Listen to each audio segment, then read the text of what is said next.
आप लोगों का मेरे चैनल पर स्वागत है। आज हम लोग क्लास 10th का फिजिक्स लेके उपस्थित हैं।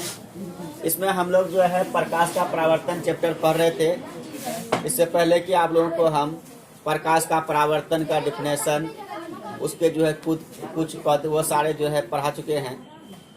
आज हम लोग जो है इसी में आगे देखते हैं प्रतिबिंब। प्रतिबिंब क्या होता है? प्रतिबिंब इसका अंग्रेजी जो है इमेज होता है।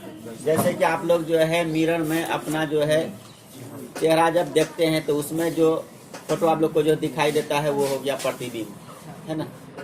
तो देखिए ये प्रतिबिंब जो है दो प्रकार का होता है। एक होता है वास्तविक प्रतिबिंब, दूसरा होता है आभासी प्रतिबिंब। पहले इसका जो है हम लोग डेफिनेशन देखते हैं प्रतिबिंब का। कह रहा कि किसी बिंदु स्रोत से आती प्रकाश की किरण, प्रकाश का किरण जो है कोई बिंदु से मान लिया जाए कि आ रहा है, या प्रकाश स्रोत से प्रकाश का किरण आ रहा है। अब क्या होगा कि यह प्रकाश का किरण किसी जो है दर्पण पर पड़ता है। तो आप लोग यह जानते हैं कि जो है दर्पण पर प्रकाश का किरण पड़ने से क्या होता है कि उसका परावर्तन होता है, यानी जो है वो जो है लौट जाता है। लेकिन जब वही प्रकाश का किरण क्या होगा किसी लेंस पर पड़ेगा तो वहां पे परावर्तन नहीं होगा, वहां पे अपवर्तन होगा। वहां पे क्या होगा कि प्रकाश का किरण उस लेंस का एक छोर से दूसरे छोर जाएगा, यानी वो क्या करता है कि अपना पथ से जो है मुड़ के विचलित होकर आगे बढ़ जाता है। लेकिन दर्पण में ऐसा नहीं होता है। दर्पण में क्या होता है कि वो जो है वापस लौट जाता है। तो इसीलिए हम यहाँ पे क्या लिखे हैं, अति प्रकाश की किरण दर्पण से होगा परावर्तन। लेकिन जब आप लोग को हम जो अगला चैप्टर पढ़ाएंगे प्रकाश का अपवर्तन, तो वहां पे हम लोग लिखेंगे प्रतिबिंब का परिभाषा में कि जो है लेंस से अपवर्तन, उसमें लिखेंगे हम लोग लेंस से अपवर्तन। और जो है परावर्तन चैप्टर में हम लोग क्या लिख रहे हैं कि दर्पण से परावर्तन के बाद जिस बिंदु पर मिलती है या जो है जिस बिंदु से आती हुई प्रतीत होती है उसको हम लोग क्या कहते हैं, प्रतिबिंब कहते हैं। ये मिलती है या आती हुई प्रतीत होती है। आप देखिए अवतल दर्पण में जब आप लोग जो है प्रतिबिंब बनाइएगा तो अवतल दर्पण में दोनों प्रकार का जो है प्रतिबिंब बनता है, आभासी भी बनता है और वास्तविक भी बनता है। तो जब अवास्तविक प्रतिबिंब बनेगा तो वो जो है मिल जाएगा। लेकिन जब आप लोग जो प्रतिबिंब उत्तल दर्पण में बनाइएगा तो उत्तल दर्पण में हमेशा जो है आभासी प्रतिबिंब जो बनता है। इसलिए वहां पे हम लोग बोलेंगे क्या कि जो है आती हुई प्रतीत होती है, जिस बिंदु से आती हुई प्रतीत होती है उसको हम लोग, उस बिंदु का नाम क्या होगा, प्रतिबिंब होगा। उसी बिंदु को हम लोग क्या कहेंगे, उस जो है बिंदु स्रोत का प्रतिबिंब कहेंगे। किसका? जहां से प्रकाश का किरण आ रहा है उसका हम लोग क्या कहेंगे, उसका प्रतिबिंब कहेंगे। इसको जहां पे जो है ये जो है बिंदु से मिलेगा या मिलती हुई प्रतीत होगा। अब यहाँ पे देखिए ये जो प्रतिबिंब जो है दो प्रकार का जो होता है। पहला में है वास्तविक प्रतिबिंब और दूसरा में है क्या, आभासी या काल्पनिक प्रतिबिंब। अब इसका जो है दोनों का हम लोग जो है अलग अलग जो है डिफिनेशन देखते हैं। जैसे कि ये वास्तविक प्रतिबिंब क्या होता है ना, रियल इमेज। अब यहाँ पे देखिए यदि जो है जो छात्र या छात्रा इसको जो है याद कर लिए हैं प्रतिबिंब का परिभाषा, तो इसी से आप लोग जो है वास्तविक प्रतिबिंब और आभासी प्रतिबिंब का परिभाषा याद रख सकते हैं। सिर्फ फर्क क्या है कि आप यहाँ पे देखिए हम ये लिखे कि दर्पण से परावर्तन के बाद जिस बिंदु पर मिलती है, अगर यहाँ तक रखिएगा तो ये वास्तविक प्रतिबिंब हो जाएगा। इसको हम लोग अलग अलग कर देंगे अगला इसमें। और अगर बोलेंगे कि दर्पण से परावर्तन के बाद जिस बिंदु पर मिलती हुई प्रतीत होती है उसको हम लोग क्या कहेंगे, आभासी प्रतिबिंब। मिल जाएगा तो वास्तविक प्रतिबिंब, मिलते हुए प्रतीत होगा या आती हुई प्रतीत होगा तो वो आभासी प्रतिबिंब, है ना। यहाँ पे देखिए पहला क्या है कि जो है इसमें वास्तविक प्रतिबिंब, इसका अंग्रेजी होता है रियल इमेज। इसका डिफिनेशन देखिए, किसी बिंदु स्रोत से आती प्रकाश की किरण दर्पण से परावर्तन के बाद जिस बिंदु पर मिलती है, यही बात हम लोग जो यहाँ कर रहे थे। यहाँ से हम क्या किए, मिलती हुई प्रतीत जो हटा दिए हैं। क्या लिखे हैं, जिस बिंदु पर मिलती है उस बिंदु को, उस बिंदु स्रोत का क्या कहेंगे, प्रतिबिंब कहेंगे। और ये जो वास्तविक प्रतिबिंब क्या होता है इसको हम लोग जो है पर्दे पर प्राप्त भी कर सकते हैं। यह वस्तु की अपेक्षा हमेशा जो है उल्टा बनता है। वास्तविक प्रतिबिंब आप लोग याद रखिएगा, वास्तविक प्रतिबिंब आपका जो है अवतल दर्पण में बनेगा। अवतल दर्पण में दोनों प्रकार का प्रतिबिंब बनता है, वास्तविक और आभासी।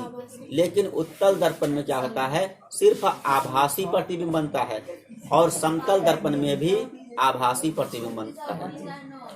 अब आगे देखिए, दूसरा इसका क्या है कि आभासी या काल्पनिक प्रतिबिंब। इसका अंग्रेजी है वर्चुअल इमेज। इसका डिफिनेशन देखिए, करा कि किसी बिंदु स्रोत से आती प्रकाश की किरण दर्पण से परावर्तन के बाद, है ना, जिस बिंदु पर मिलती हुई प्रतीत होती है, इसमें मिलती हुई प्रतीत होती है, या यहाँ पे यह भी आप लोग लिख सकते हैं, जिस बिंदु से आती हुई प्रतीत होती है, उस बिंदु को हम लोग क्या कहेंगे, प्रतिबिंब कहेंगे। और ये जो हम लोग पर्दे पर नहीं प्राप्त कर सकेंगे, क्योंकि ये जो है काल्पनिक कटान से जो है बन रहा है। यह क्या होता है, यह वस्तु की अपेक्षा सीधा होता है ना। आप लोग जो समतल दर्पण में अपना जो है इमेज देखते हैं, तो वो आप लोग को सीधा दिखाई देता है। इसलिए जो है इसके बारे में क्या लिखे, तो ये काल्पनिक प्रतिबिंब क्या होता है आपका वस्तु की अपेक्षा सीधा, लेकिन वास्तविक प्रतिबिंब क्या होगा, उल्टा होता है।